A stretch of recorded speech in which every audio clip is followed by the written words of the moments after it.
Ora, este vídeo pretende terminar os slides que eu tinha preparados sobre a biologia de redes, que nós ficámos a meio na última aula presencial. Nós já tínhamos avançado um pouco mais do que este slide onde estamos, mas só para rever que nós tínhamos falado dos diferentes tipos de redes biológicas que podem ter arquiteturas diferentes, e esta arquitetura das redes define-se como, ou pode chamar-se, topologia das redes. E como é que nós caracterizamos esta topologia das redes? Vamos ter vários tipos de medidas, umas focadas na rede como um todo, outras focadas só num nó individual, outras entre pares de nós ou entre grupos de nós. Portanto, começamos com as medidas mais simples que caracterizam a rede como um todo, que são o raio e o diâmetro. Só que para definir o raio e o diâmetro temos antes que definir a excentricidade de cada nó. A excentricidade de um nó é tentar descobrir na rede qual é o nó que está mais distante do nó que nós estamos a analisar e contabilizar qual é o comprimento do caminho mais curto até esse nó mais distante. É mais distante porque tem um caminho mais curto mais longo. Portanto, isto é um bocadinho, a definição implica calcular os caminhos mais curtos, o comprimento dos caminhos mais curtos. O comprimento do caminho mais curto entre dois nós é o número de interações que são atravessadas ao longo do caminho. Portanto, a excentricidade identifica qual é o máximo das distâncias a todos os outros nós na rede. Quando eu digo distâncias, é o comprimento do caminho mais curto. Definindo isto a excentricidade para todos os nós, o valor mínimo, portanto, o nó que tiver o valor mínimo de excentricidade acaba por definir, esse valor mínimo vai ser o raio da rede, e esse nó que tem uma excentricidade igual ao raio da rede vai ser um centro. Porquê? Porque estes nós estão a distância ao nó mais longe é a mais baixa da rede. Portanto, eles são aqueles que conseguem estar mais próximos de todos em simultâneo. Portanto, são os centros da rede. Por outro lado, o valor máximo da excentricidade acontece naqueles nós que estão no extremo da rede e que, portanto, para atingirem o outro extremo, têm que fazer um caminho mais curto, muito longo. E nesse caso, esse valor máximo de excentricidade vai corresponder ao diâmetro da rede, que é também o valor máximo de todos os caminhos mais curtos possíveis na rede. Portanto, a excentricidade é uma medida do nó, o raio e o diâmetro são medidas da rede. Temos aqui mais as primeiras duas medidas, o degree e o clustering coefficient, são também medidas do nó. O degree é simplesmente o número de ligações que cada nó tem. O clustering coefficient dá-nos uma noção se os vizinhos de um nó estão muito ligados entre si ou não. E isso é uma maneira de medir se à volta daquele nó temos uma grande densidade de ligações ou não. O clustering coefficient varia entre 0 e 1 e será 1, ao máximo, se todos os vizinhos do nó tiverem ligações entre eles. Caso todos os vizinhos do nó não tenham ligações entre eles, então temos um clustering coefficient menor do que 1, vai sendo cada vez menor quanto menor o número de ligações entre os vizinhos, e vai chegar a um clustering coefficient de 0 se todos os vizinhos do nó estiverem desligados entre si, não tiverem nenhuma interação entre eles. Também podemos caracterizar a estrutura da rede como um todo usando o comprimento médio dos caminhos mais curtos, ou seja, medindo todos os caminhos mais curtos entre todos os pares da rede e fazendo uma média.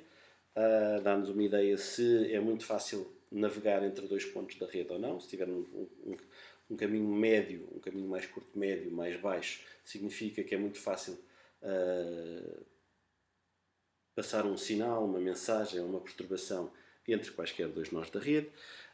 E outra medida da topologia da rede é a modularidade. A modularidade tenta avaliar se a rede é facilmente divisível em grupos de nós que têm muitas ligações dentro do grupo e poucas ligações para fora do grupo. Obviamente, só é possível calcular a modularidade se eu tiver, além da rede, tiver uma divisão dos nós em grupos. Portanto, uma rede modular é uma rede em que é possível fazer essa divisão dos nós e atingir um valor elevado de modularidade. Aqui o valor de modularidade será tanto maior quanto maior for a proporção das interações na rede que sejam entre nós do mesmo grupo.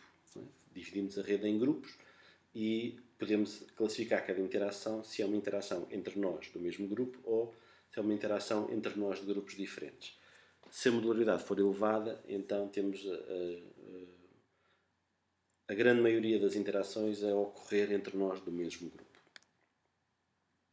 Portanto, com estas medidas, particularmente com a distribuição do degree e do clustering coefficient, podemos classificar as redes em topologias diferentes, desde as redes aleatórias, redes scale-free, redes hierárquicas.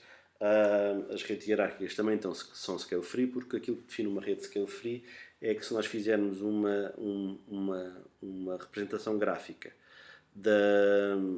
para cada valor de degree, contabilizarmos quantos nós na rede é que têm esse valor de degree e representarmos esta relação entre a frequência de nós com um dado degree e o valor do degree, com um gráfico de escala logarítmica, quer no eixo do x, quer no eixo do y, temos uma relação linear, ou seja, existe uma relação exponencial, ou uma power law, não é exponencial, é uma lei de potências, que relaciona a frequência dos nós com cada valor de degree.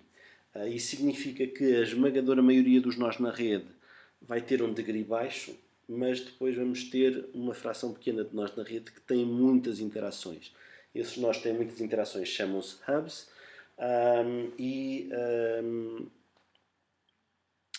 são muito importantes para manter a conectividade da rede. Enquanto que os nós com baixo degree não são tão importantes para manter a conectividade da rede. Portanto, podemos tirar nós com baixo degree e não vamos afetar muito as ligações entre os restantes nós da rede. Uma rede hierárquica também tem esta propriedade de scale free, mas apresenta uma relação em que o clustering coefficient tende a ser maior para os nós com degree mais baixo. Uma particularidade desta rede hierárquica é que é uma repetição de estrutura a várias escalas da rede. Nós vemos aqui que nesta rede este padrão de termos um conjunto central de nós ligados a 3 conjuntos à volta repete-se também numa escala maior, em que temos aqui este triângulo central ligado aos 3 triângulos laterais. Por exemplo, só por curiosidade, a rede metabólica com certas condições pode ter uma estrutura hierárquica. Certas condições é eliminar dessa rede metabólica alguns metabolitos que são hubs, porque participam num número muito grande de reações, como por exemplo a água, o ATP, NADPH, NADH. Retirando esses nós, o resto da rede metabólica apresenta uma topologia semelhante a uma rede hierárquica. Outro tipo de rede são as redes Small Worlds. As redes Small Worlds caracterizam-se principalmente por ter um caminho médio entre todos os nós da rede bastante curto. E como é que se gera uma rede Small World? Portanto, começamos com uma rede como a que temos aqui em A, que é uma grelha, um lattice, em que todos os nós têm um padrão regular de ligação aos outros nós. Neste caso, cada nó está ligado aos seus vizinhos diretos no círculo e aos seus segundos vizinhos na linha do círculo ou da circunferência, e é uma lattice. Portanto, se eu quiser passar uma mensagem deste nó que está na parte de baixo do círculo para um nó cá em cima, eu vou ter que atravessar muitos nós, vou ter um caminho mais curto, muito grande. Portanto, esta rede tem um diâmetro muito elevado. E tem um caminho, um average path length também elevado.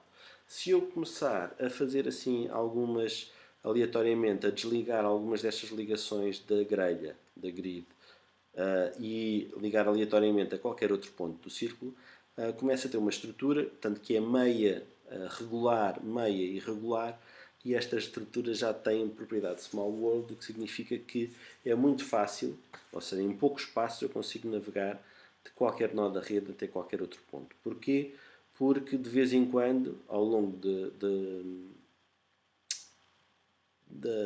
da circunferência, eu vou ter umas ligações que me colocam em pontos distantes da circunferência. Portanto, consigo, num menor número de passos, a comparar com a rede totalmente lattice, num menor número de passos consigo chegar a qualquer outro ponto da rede. Se continuarmos a fazer isto durante muito tempo, chegamos a uma rede aleatória, que também tem um average path length parecido com este, mas já não tem esta estrutura. Portanto, o interessante das redes Small World é que, sem serem aleatórias, sem ter a estrutura de uma rede aleatória, conseguem ter esta propriedade de ter um average path length baixo. Esta estrutura geral das redes é, como também já tínhamos falado disto na última aula, é interessante de estudar, mas é muito difícil perceber qual é a relevância funcional destas estruturas topológicas. Existem teorias que tentam associar, por exemplo, a propriedade de scale free, a tal propriedade em que temos poucos nós da rede que têm muitas ligações e a maioria dos nós da rede tem poucas ligações.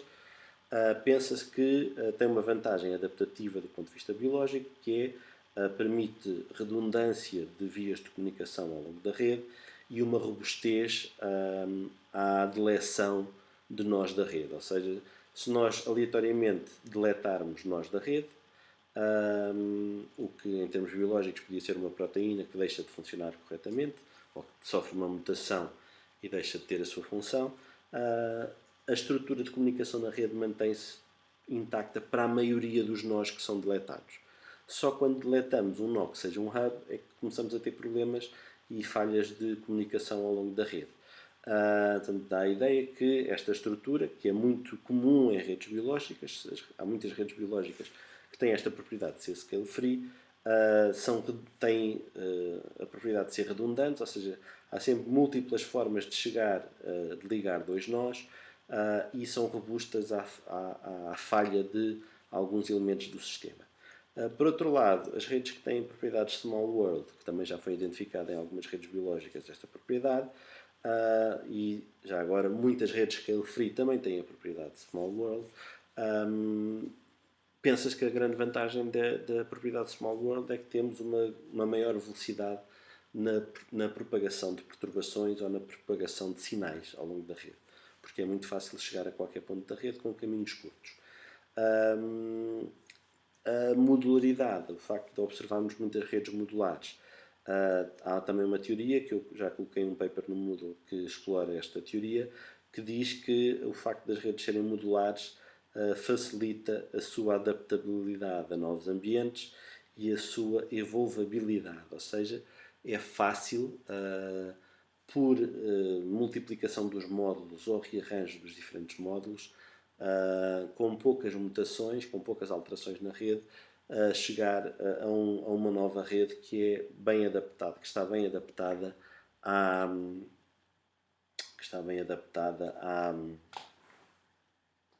ao novo ambiente. Agora é muito difícil avaliar se estas relações entre a topologia e a função das redes são relações causais ou se são apenas uma correlação que se observa, e muitas vezes também estas estruturas dependem não da função da rede, mas dos mecanismos pelos quais a rede cresce ou pelos quais a rede se foi desenvolvendo. Portanto, é uma área que, apesar de ser muito interessante, deixa muitas questões em aberto e é difícil de comprovar a maioria destas teorias. Mais frequentemente nós usamos as redes para tentar contextualizar ou analisar dados que temos experimentais de perturbações que fazemos laboratorialmente ou em sistemas modelo, e em que avaliamos que outros elementos do sistema é que são afetados pela nossa perturbação e queremos usar a rede para perceber se os elementos que nós estamos a ver sofrer a perturbação, se é fácil explicar através das ligações que existem na rede como é que a nossa perturbação inicial afetou aquele conjunto de proteínas, de genes, o que for. Aqui, nesta área de avaliar, distinguir os diferentes nós, há um conjunto de medidas que são as medidas de centralidade, que no fundo tentam fazer um ranking dos nós para identificar quais são os nós mais importantes e os menos importantes na rede. A medida de centralidade mais simples é o próprio degree, ou seja, o número de interações que cada nó tem, mas temos variantes. Por exemplo, temos esta centralidade eigenvector. Eigenvector é a tradução de vetor próprio, e esta medida de centralidade é obtida a partir da matriz de adjacência, calculando os valores próprios e os vetores próprios associados à matriz de adjacência, e o vetor próprio que estiver associado ao valor próprio de maior valor absoluto é o eigenvector que nos dá estas medidas de centralidade, que de facto o que elas estão a contabilizar dão mais importância não apenas aos nós que têm muitas interações, mas também dão peso aos nós que têm ligações a nós com muitas interações. Portanto, não basta ter muitos amigos. Se eu for amigo de pessoas muito populares, também tenho importância, apesar de não ter tantos amigos diretamente. Outra medida de centralidade é o between us, ou seja, é uma medida que contabiliza quantas vezes é que um nó faz parte de caminhos mais curtos a ligar outros nós. Portanto, um nó que tem um between us elevado é muito importante para a comunicação ao longo da rede. Geralmente há uma correlação, nós que têm um degree elevado também têm um between us elevado, mas é possível em algumas redes ter nós que têm um between us elevado, apesar de terem um degree relativamente baixo. São esses nós que normalmente formam ou fazem parte de um bottleneck na rede, ou seja, é como se tivéssemos uma rede em que temos dividida em duas partes e para passar de uma parte da rede à outra parte da rede temos que passar por um nó que tem poucas ligações, mas está na fronteira desses dois módulos. Portanto, todos os caminhos mais curtos que ligam nós de um módulo para o outro módulo têm que passar por aquele nó que está no bottleneck e esse nó tem um elevado between us, apesar de não ter um degree muito elevado. Temos também o closeness. O closeness é, na realidade, aparece aqui escrito como a média dos caminhos mais curtos a todos os outros nós, mas o closeness é definido como o inverso desta média. Porquê? Porque como as medidas de centralidade foram normalmente desenhadas para quanto maior for o valor da centralidade, mais importante é o nó. Aqui neste caso nós queremos dar importância a nós que tenham caminhos mais curtos, muito pequenos, relativamente a todos os outros nós. Portanto, fazemos o inverso da média dos caminhos mais curtos a todos os outros nós. Tanto um nó com um closeness elevado é um nó que está perto do centro da rede e que chega muito rapidamente a qualquer outro ponto da rede. Ou seja, o sinal a partir dele chega muito mais rapidamente a qualquer outro ponto da rede. A excentricidade é outra forma de avaliar a mesma coisa, ou seja, só que neste caso, lá está, a excentricidade quanto maior fosse, significava neste caso nós há bocado definimos excentricidade como o comprimento do maior caminho mais curto. Aqui aparece como o inverso do maximum shortest path, mas aqui um nó terá uma excentricidade elevada se exato, era se fosse muito central, e se for muito central tem um caminho mais curto, baixo. Exato, faz sentido o inverso para ter a tal relação. Quanto maior, neste caso, a medida de centralidade, mais importante é o nó, e neste caso é um nó mais central. Também temos o catch centrality, que neste caso não considera apenas o caminho mais curto, mas considera todos os caminhos de diferentes comprimentos. Portanto, vamos medir como é que eu vou do meu nó para todos os outros nós, não usando apenas o caminho mais curto, mas outros caminhos mais longos. Aqui a ideia é que um nó pode até ter um caminho mais curto maior, mas se tiver muitos caminhos relativamente curtos a ligá-los aos outros nós, também tem uma centralidade importante.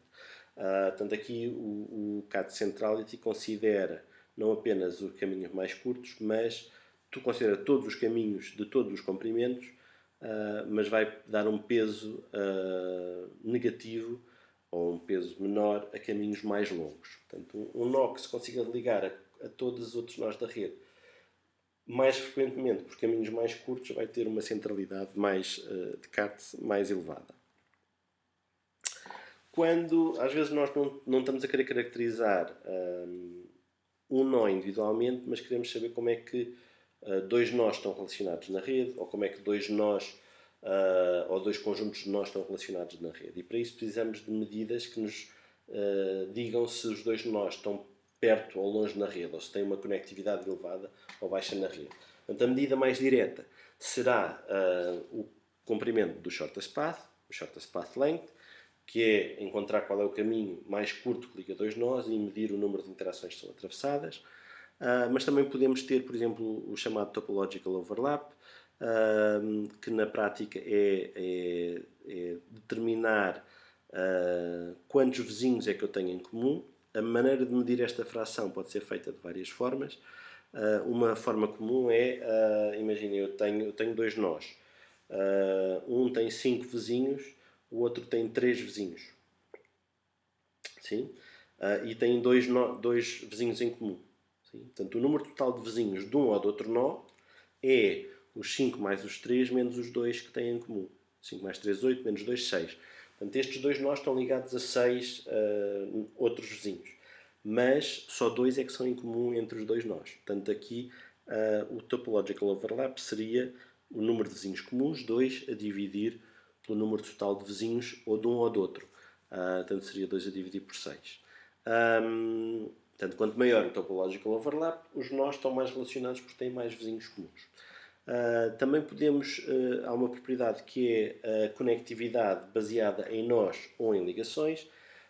Se for uma conectividade baseada em nós, vamos contabilizar de quantos caminhos diferentes é que eu consigo identificar a ligar dois nós, em que os nós que fazem parte desses caminhos sejam independentes. Ou seja, se eu tiver dois caminhos a ligar dois nós, mas parte do caminho é semelhante entre os dois caminhos, passa pelos mesmos nós, eles não são independentes. Portanto, aqui a conectividade baseada em nós tenta quantificar o número de caminhos independentes, em termos de nós ou em termos de interações, que ligam dois nós. Temos ainda uma estratégia mais complexa, mas por outro lado que dá-nos mais informação sobre a relação entre dois nós, que é usar o Random Walk with Restart, que é muito semelhante ao algoritmo PageRank que é utilizado, foi utilizado para desenvolver o Google, que faz o ranking das páginas de internet quando fazemos uma pesquisa. O Random Walk with Restart é mais ou menos o mesmo algoritmo, e a ideia é, nós temos a nossa rede e quero saber se dois vizinhos são muito relacionados ou não. Então o que eu posso fazer é, eu vou começar uma caminhada aleatória num dos nós. E o que é uma caminhada aleatória? Portanto, eu imagino que estou a percorrer a rede aleatoriamente. Em cada momento eu posso decidir para onde é que vou a seguir, ou seja, vou escolher dentro dos vizinhos do nó que eu estou a ocupar neste momento, qual é que eu vou visitar no próximo passo. E se eu fizer isto muitas vezes, vou poder retirar da distribuição de visita do caminhante aleatório, quantas vezes é que o caminhante aleatório visitou cada nó, vou ter uma distribuição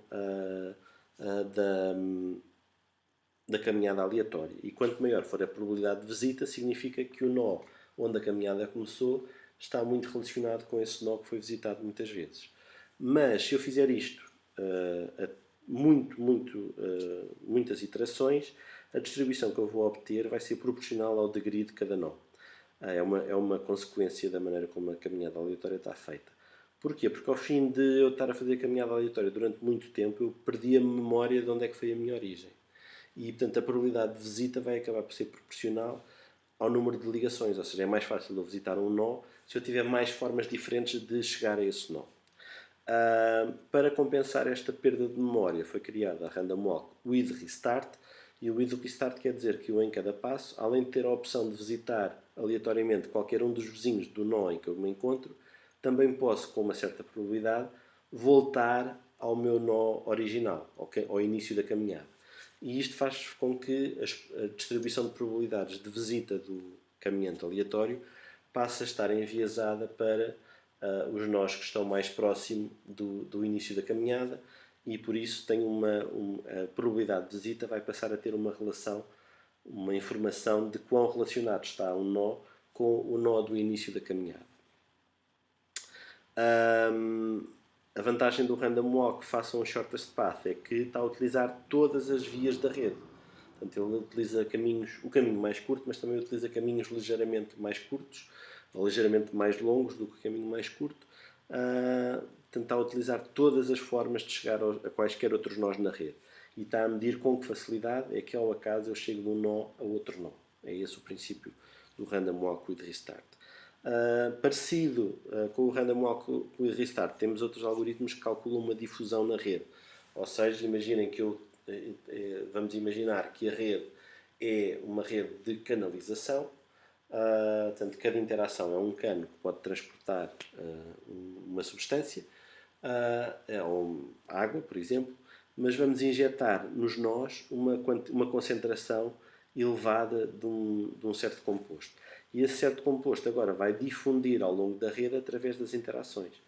A velocidade de difusão entre dois nós vai ser proporcional à diferença de concentração desse composto entre dois nós. Portanto, no início, o composto está todo concentrado no primeiro nó de início, depois vai começar a difundir para os vizinhos e a concentração vai se tornando, ao longo do tempo, vai ficando cada vez mais homogénea ao longo da rede. Nós não queremos chegar até ao ponto em que temos a concentração totalmente homogénea ao longo da rede, mas podemos ver, ao fim de algum tempo, até onde é que difundiu o nosso composto e em que nós é que tem uma concentração mais elevada. Quanto maior for a concentração num dado nó, mais relacionado está com o nó de início. Outra forma de fazer com que as concentrações não fiquem homogéneas ao longo da rede toda é ter um fluxo contínuo do composto no nó inicial. E aí já é possível ver a distribuição estacionária das concentrações ao longo da rede. Mas os resultados de um algoritmo de difusão em rede são muito semelhantes aos resultados de um Random Walk with Restart. Outra possibilidade de tentar analisar as redes é tentar identificar clusters ou comunidades. Também está relacionado com a tal propriedade da modularidade, que é tentar dividir a rede em subgrupos que tenham muitas ligações entre eles e poucas entre os grupos. Ou seja, nesta rede que temos aqui representada, é muito fácil dividir esta rede em 3 clusters. Um aqui com os nós 1, 2, 3, 4, outro com os nós 5, 6, 7, 8 e outro com os nós 9, 10, 11, 12. Porquê? Porque dentro de cada um destes clusters todos os nós estão ligados entre si e só há, entre cada um dos 2 clusters, só há uma interação a ligá-los. Portanto, é possível dividir facilmente a rede em 3 módulos. Como é que nós fazemos esta divisão ou identificamos estes clusters ou comunidades? Portanto, temos várias estatísticas que nos permitem identificar estes clusters. Uma é tentar identificar cliques. O que é que são cliques? Cliques são subconjuntos de nós que têm uma conectividade máxima. E, portanto, se tem uma conectividade máxima, existe uma interação entre todos os nós que fazem parte do clique.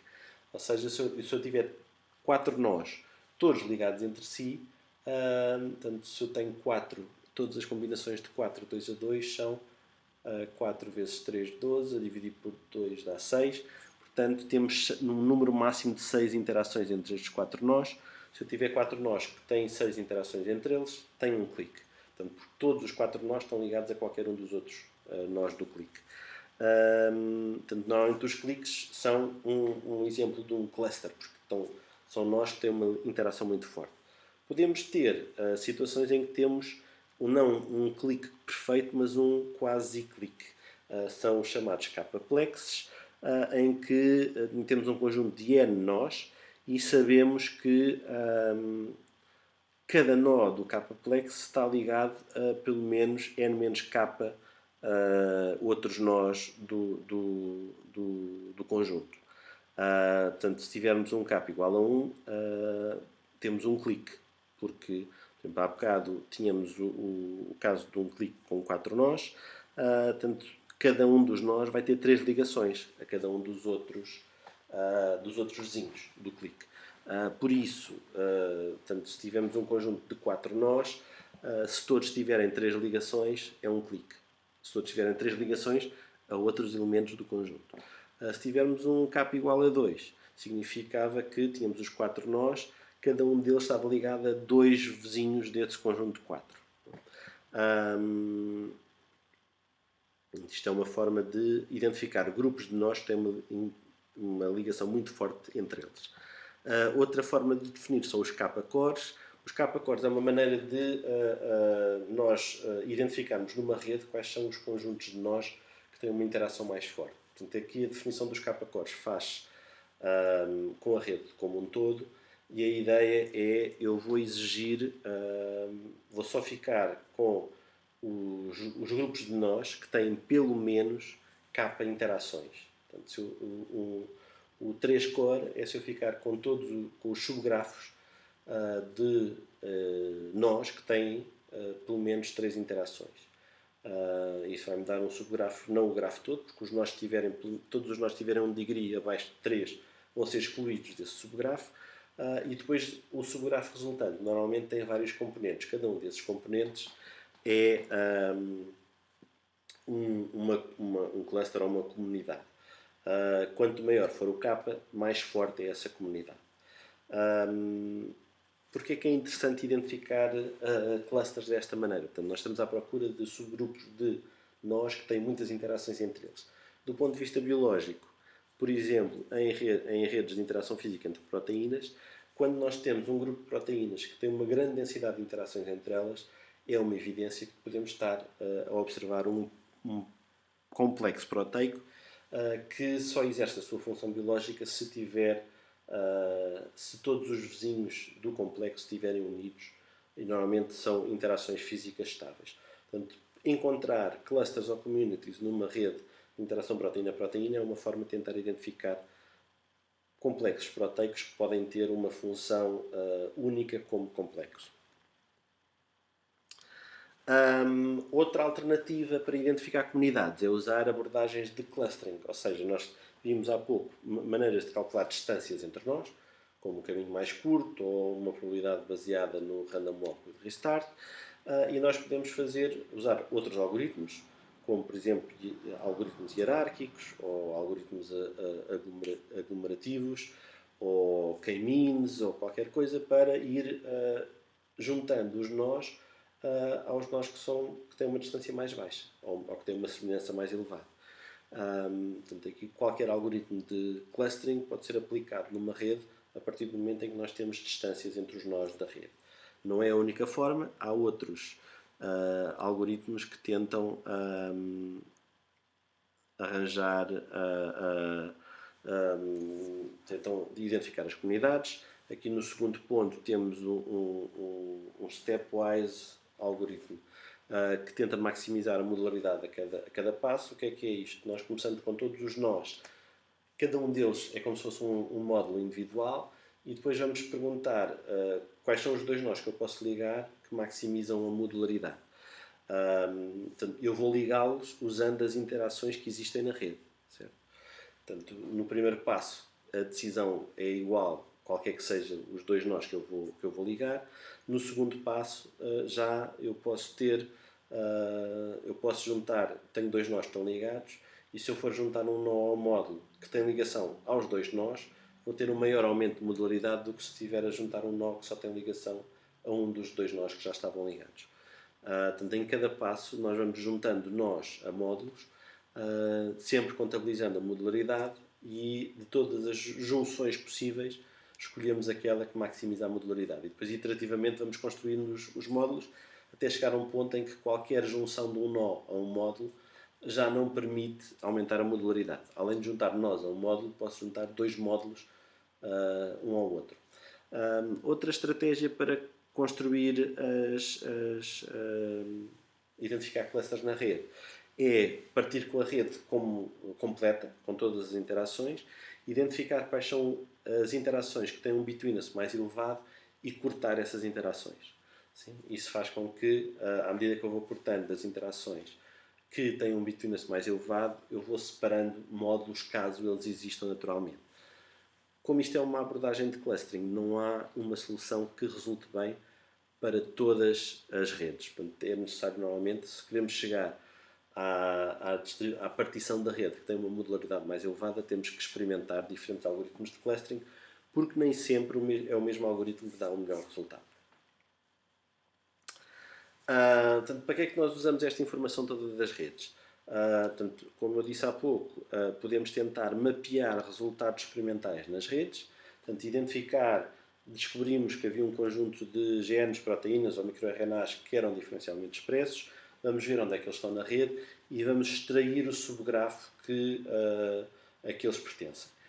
Neste caso, podemos usar uma técnica que é o Steiner Tree Problem, que se nós dermos a uma rede, identificarmos um conjunto de nós que não formam um subgrafo conectado, mas nós queremos encontrar qual é o grafo mínimo, a rede mínima que contém aqueles nós, num grafo conectado, usamos este Steiner Tree Problem, que é um problema de otimização, que vai tentar encontrar nós extra, que não estão no conjunto que nós estamos a estudar, ou seja, não são os nossos genes diferencialmente expressos, mas vamos procurar no resto da rede qual é o conjunto mínimo de nós que nós temos que adicionar ao nosso conjunto para ficar com o subgrafo conectado. E depois temos um subgrafo conectado com os nossos nós que tinham um comportamento diferencial. Podemos estudar as propriedades da relação entre eles, quais são os nós mais centrais, quais são os nós que estão mais relacionados entre si, que estão a distâncias mais pequenas. Se há módulos nessa rede, se todos os módulos são igualmente afetados pela nossa perturbação ou não. Se calhar não são os módulos que são afetados pela nossa perturbação, mas é a comunicação entre os módulos. Portanto, os módulos que estão a ser afetados são nós com um elevado between us, por exemplo. Podemos tentar identificar dos nós afetados quais são os mais centrais, porque esses eventualmente estão mais diretamente relacionados com o mecanismo causal que espalha a perturbação.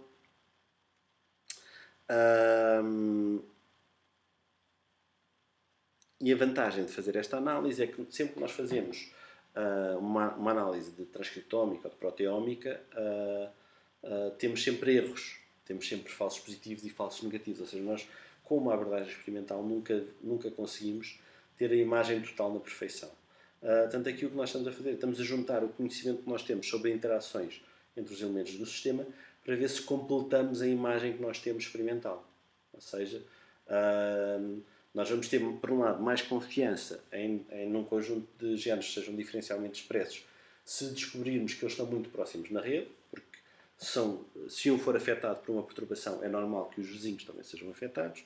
Por outro lado, se encontrarmos dois grupos de nós que são afetados e que temos aqui a ligá-los na rede, mais um conjunto de 2 ou 3 nós, que não foram detectados experimentalmente, mas que têm muitas ligações com os nós detectados experimentalmente, então temos a evidência que esse nó, apesar de não ter sido detectado experimentalmente, pode estar envolvido no mecanismo da perturbação que nós estamos a estudar. Portanto, a ideia é que a rede ajuda-nos a ter uma visão mais global da perturbação e dos mecanismos que levaram à propagação dessa perturbação que foi feita experimentalmente. E, portanto, as redes podem nos ajudar a interpretar os resultados experimentais de experiências transcriptómica, proteómica, experiências de larga escala. Os algoritmos, além de poderem ser usados, algoritmos de redes, além de poderem ser usados para fazer esta contextualização dos dados experimentais de larga escala, também podem ser usados com outras aplicações. Eu depois vou fazer outros vídeos com 1 ou 2 papers que usam este tipo de aplicações, mas se calhar as aplicações mais comuns hoje em dia é prever genes associados à doença.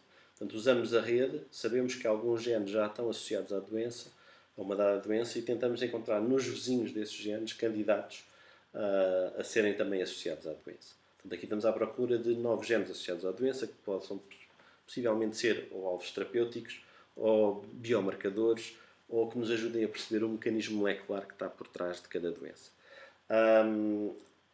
Portanto, o mesmo tipo de algoritmo pode ser usado não para prever genes associados a uma doença, mas para prever a função de uma proteína para a qual nós não conhecemos bem a sua função. Mas se soubermos os vizinhos, podemos inferir que se uma proteína, eu não sei o que é que essa proteína faz na célula, mas se tem muitos vizinhos que participam num dado processo biológico, então eventualmente posso assumir, usando um raciocínio chamado Guilty by Association, posso assumir que a minha proteína com função desconhecida também participa naquele processo biológico. Outra abordagem que tem sido usado, em que os algoritmos de redes têm sido usados, é para fazer drug repurposing. O que é que se passa aqui? Aqui existem fármacos que nós sabemos qual é o alvo molecular que é afetado pelo fármaco e sabemos que é eficaz para uma certa patologia. Podemos usar a rede para saber se eu perturbar aquele nó na rede com o meu fármaco, se também estou perto de outros grupos de nós associados com outra doença, e isso levanta a hipótese que eu eventualmente posso usar o mesmo fármaco para tratar a outra doença. Depois vamos também ver um exemplo de um artigo que faz esta análise. Portanto, todas estas análises são baseadas em doenças. Podemos trocar a palavra doenças por um fenótipo complexo, e a análise de redes pode ser usada para prever novos genes associados com esse fenótipo complexo, ou para tentar arranjar alvos ou novas entidades moleculares que nós podemos manipular para afetar ou modular esse fenótipo complexo. Pronto, é isto que eu tinha para dizer sobre a análise de redes. E agora depois vou pôr também alguns vídeos sobre explicar alguns artigos que usam métodos mais desenvolvidos com base em análise de redes.